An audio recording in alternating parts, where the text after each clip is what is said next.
धुरंधर 2 ने box office पर जो है वो बवाल कर दिया है। बवाल क्या है कि उसने सारे रिकॉर्ड को तोड़ दिया है। लेकिन आदित्य धर जो कि इस फिल्म के डायरेक्टर हैं, उन्होंने कुछ बड़ी गलती की है जिसके बारे में अभी तक बहुत सारे लोगों ने नोटिस नहीं किया। तो चलिए आपको इस वीडियो में बताते हैं कि आखिर डायरेक्टर से धुरंधर 2 में क्या कुछ गलती हुई है। नमस्कार, आप देख रहे हैं अनकोट मीडिया, मेरा नाम शिवा है। हर फिल्म के कुछ पॉजिटिव साइड्स होते हैं तो कुछ नेगेटिव भी होते हैं, पर धुरंधर 2 की कहानी, डायरेक्शन और एक्टर्स के कारण जो है काम से काफी कुछ बदला है। लोग खूब एंटरटेन हुए हैं और फिर पार्ट 2 का इंतजार होने लगा, जो फाइनली थिएटर्स में आ चुका है। यानी कि कल 18 मार्च को धुरंधर द रिवेंज का पेड प्रीव्यू था, जहां पूरी कहानी को लोग देख पाए। यहां एक सुंदर फिल्म है जो शक्तिशाली शख्स के सामने गरीब और कमजोर लोगों की कहानी को बयां करती है, जो धर्म के नाम पर फैलाए गए झूठ और इसके बाद होने वाला नतीजा दिखाती है, जो सत्ता में बैठे बड़े बड़े लोगों की अपने फायदे के लिए किए गए कामों का पर्दाफाश करती है, जिससे मासूमों की जान जा रही होती है।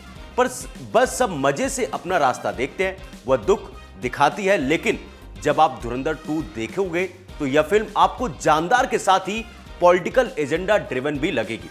कुछ सीन्स को देखकर लगता है कि यह एक हिस्से को सही साबित करने की कोशिश हुई है, पर गलती यह नहीं है बल्कि कुछ और है। धुरंधर 2 में आदित्य धर ने ठीक उसी कॉन्सेप्ट से काम किया जैसे वो उरी द सर्जिकल स्ट्राइक में करते दिख चुके हैं। यहां तक कि धुरंधर भी कुछ ऐसी ही थी। यह फिल्म उन गैंगस्टर की पोल खोलती है जो कुछ राजनीतिक पार्टियों की मदद से सालों राज करते हैं, गरीब लोगों को परेशान करते हैं और भारत को बर्बाद करने की प्लानिंग करते हैं। पर असल में इन सही गलत के बीच आदित्य धर ने एक तगड़ी मिस्टेक कर दी। हर फिल्म में जितनी इंपॉर्टेंट कहानी होती है उतनी ही जरूरी टाइमलाइन होती है, लेकिन धुरंधर 2 में टाइम फ्रेम बिगड़ा हुआ नजर आया। यहां भर भर कर स्पॉयलर्स है, तो आप इस वीडियो को अपने रिस्क पर देखें। शुरुआत होती है धुरंधर 2 की 2002 से, जब रहमान डकैत की मौत के बाद ल्यारी का किंग बनने की जंग छिड़ गई है। कुछ ही वक्त में हमजा यानी कि रणवीर सिंह के साथ जो है हाथ में काफी ताकत आ गई है। 2 साल के टाइम फ्रेम को दिखाया गया, जब हमजा अपने दोस्त से फिल्म में कहता है कि 2 साल हुए यहां आए, लेकिन उससे पहले ही यलीना यानी कि सारा अर्जुन की प्रेगनेंसी भी 2 साल में दिखाई गई। पर हमजा यलीना का बेटा इतना बड़ा हो गया जो कि 4-5 साल का लगता है। यहां बिगड़ी हुई टाइमलाइन पहली बार दिखी। वैसे आर माधवन और रणवीर सिंह के बीच की यह कहानी 16 साल के टाइम फ्रेम की बताई जाती है, पर बीच में मामला हिला हुआ लगता है। इसके बाद भी प्रधानमंत्री नरेंद्र मोदी का शपथ लेना, नोटबंदी और पुलिस कस्टडी में अतीक अहमद की हत्या, यह सब भी आपको फिल्म में देखने को मिलता है। लेकिन जब रणवीर सिंह ल्यारी में थे तो वक्त दूसरा था और यह सब काफी बाद के टाइम लाइन में हुआ। 1 मिनट के लिए यह मान भी लेते हैं कि यह सब जोड़ा गया, जुड़ा तो है ही। 15-16 साल में सब कुछ हो भी सकता है, पर चीजें एकदम फिट नहीं बैठ पाती। जो लगा भी, जैसे यलीना जब हमजा को पकड़ लेती है तो कहती है कि तुम्हारे पास ज्यादा वक्त नहीं है, जो है जल्दी करो। यह जल्दी और 5 से 7 साल तो नहीं हो सकते। हमजा एक तरफ सब कुछ जल्दी जल्दी करता हुआ दिख रहा है, टीवी पर भारत में हमला करने वालों को मौत के घाट उतारते लगातार दिखाया गया, फिर उसी लंबे टाइम फ्रेम का भी बताया गया।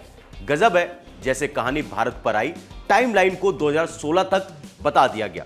तो जब ल्यारी गई तो काम उसी स्पीड से हो रहा है। सीटियों के बीच थिएटर्स में कुछ लोग लगातार फुसफुसा रहे थे कि ये कब कहां से जोड़ दिया गया। यानी कि लोगों को समझ में नहीं आया कि ये कभी एक समय 2002 की बातें बताई जा रही है, अचानक से 2016, 1 साल का बच्चा 4 साल का लग रहा है। तो जो टाइम फ्रेम की चीजें है ना, वहां पर थोड़ा सा इन्होंने गड़बड़ी करते हुए नजर आ रहा है। हमजा का बेटा एकदम इतना बड़ा हो गया, पर यह तो फिल्मों में अक्सर देखने को मिलता रहता है। तो चलिए थोड़ा सा तो जो है आप इधर उधर मामला चली जाता, फिल्मों की बात है।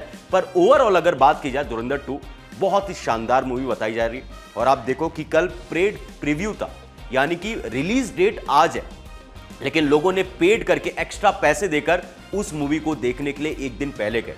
और आप यकीन मानो, ऐसी कहते ना कि ऐसी ललक किसी मूवी को लेकर काफी सालों के बाद जो है वो थिएटर्स में देखने को मिल रही है। धुरंधर ने तो करीब 1300 करोड़ के आसपास कमाई की थी, लेकिन ऐसा लगता है कि धुरंधर 2 जो है वो सारे रिकॉर्ड को तोड़ देगी। ठीक है, थोड़ी बहुत गलतियां हुई है, पर आप ये सोचो 4 घंटे की मूवी, इतनी अच्छी मूवी बनाना, लोगों को अपनी सीट पर बैठाए रखना, ये डायरेक्टर आदित्य धर की कमाल की कला भी है। चाहे उन्होंने जितनी मूवी बनाई है, लोगों ने उसको बहुत सारा प्यार, बहुत सारा जो है उसको सक्सेस भी दिया है। अब देखना होगा कि धुरंधर 2 क्या कुछ करती है।